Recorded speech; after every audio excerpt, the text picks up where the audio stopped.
Mpenzi mtazamaji wa Msingi Media, karibu sana katika kipindi safi kabisa cha Jiwe la Wiki, na leo nipo na mgeni hapa katika kipindi hiki cha Jiwe la Wiki. Nipo na mfanyabiashara mdogo ambaye nipo naye hapa, utakwenda kumfahamu yeye kwa majina yake, anaitwa Libless Mbalazi. Nipo naye hapa, utakwenda kufahamu mengi, lakini kabla hatujasonga mbele zaidi, bonyeza alama ya kengele ili uweze kupata notification hapo, like and subscribe na share.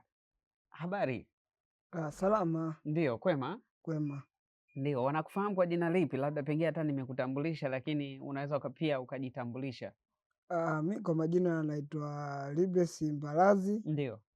Kwa hapa Kilosa watu wengi wanafahamu kwa jina la Lee. Lee. Unajishughulisha na nini?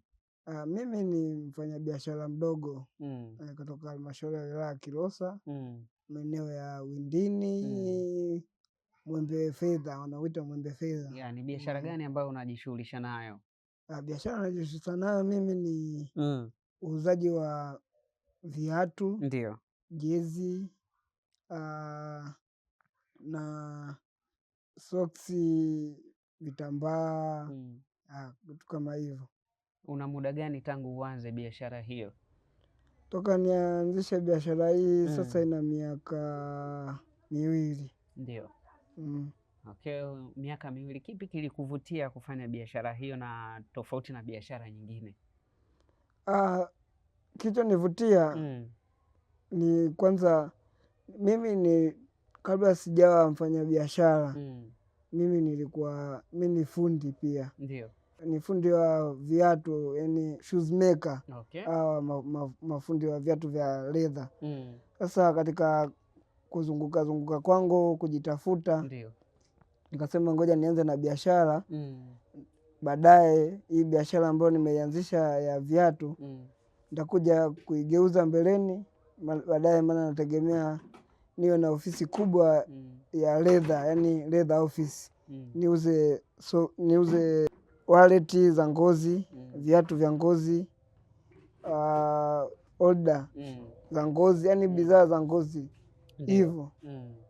Na kipi ambacho zaidi sana kilikuvutia? Kilichonivutia kwanza upatikanaji wa hela, yani upatikanaji wake wa hela sio mgumu sana. Yani biashara ipo, yani wewe juhudi zako tu kutafuta masoko, kutafuta bidhaa nzuri, kutafuta wateja. Yani wateja wapo, unawatafuta, ukiwapata basi wananunua na kwako wewe inakuwa faida. Sawa Bwana Libless, kwenye kila kitu huwaga kuna changamoto pia kuna faida. Tuanze na faida, labda kuna faida gani tangu uanze biashara hii umeipata kutokana na biashara hii hapa?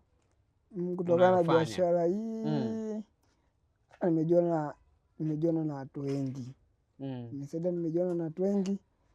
Kuna watu wengine ambao nilikuwa siwafahamu, lakini kwenye harakati zangu za utafutaji ndio nimejiona nao.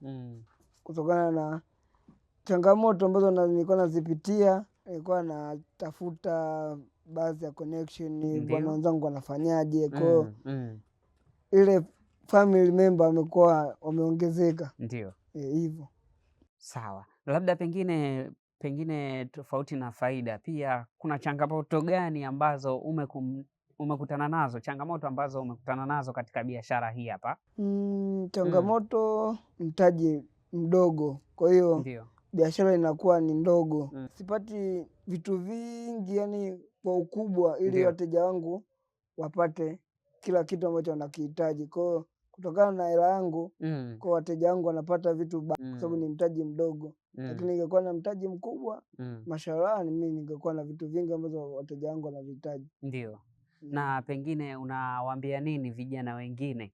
Wasiache kufanya kazi. Ndio. Maisha yanaenda yani utafutaji wa hela ni lazima uwe unafanya kazi. Maana bila kazi basi mkono hauendi kinywani, hata maisha yako yanakuwa ya mabaya. Okay. Na hata mawazo mengine ya mabaya yanakuwa, kwa sababu unakuwa huna kazi. Ndio. Hata mawazo mengine ambayo sio mazuri ya kwenda kuiba, kudhulumu watu, yani tabia mbaya. Sawa. Inatokana na kutokuwa na kazi hivyo. Okay. Bwana Libre, pengine swali lingine kabisa la uchokozi, swali la uchokozi kabisa, umeoa? Hapana. Okay. Pengine haupo kwenye mahusiano?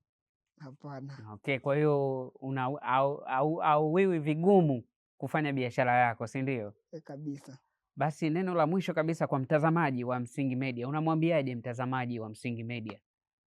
Kwa watazamaji wa Msingi Media, wasiache kufuatilia hiki kipindi. Sawa. Siku zote yani ambazo kinaruka hewani. Sawa sawa. Naam, mtazamaji wa Msingi Media, na hapo tunafikia tamati ya kipindi chetu cha Jiwe la Wiki, na leo nilikuwa na mfanyabiashara mdogo kutoka ndani ya wilaya ya Kilosa, anaitwa Libless Mbalazi, mfanyabiashara mdogo. Tukutane next wiki muda na wakati kama huu hapa. Kumbuka kipindi hiki kinakujia kila siku za Jumapili, muda ni saa 10 za jioni. Next wiki kutakuwa na nini? Endelea kufuatilia Msingi Media. Asante na uwe na wakati mwema. Bye bye.